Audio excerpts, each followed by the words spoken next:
Kaya tayo. Ilang pa rin.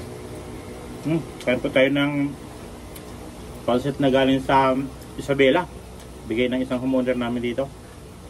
Tsaka yung pato na parang sisig yung lasa niya. Pero masarap siya. Sarap lang. Sarap.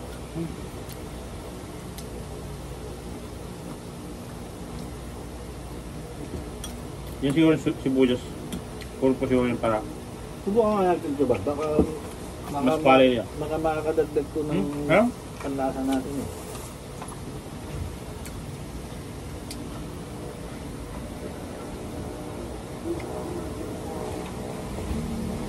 Masarap yung sibuyas na isa buka. Sabay sa ano? Isa-isa, no?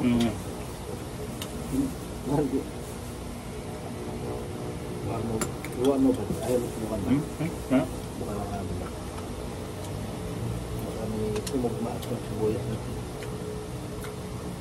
Okay. Okay na lalasa.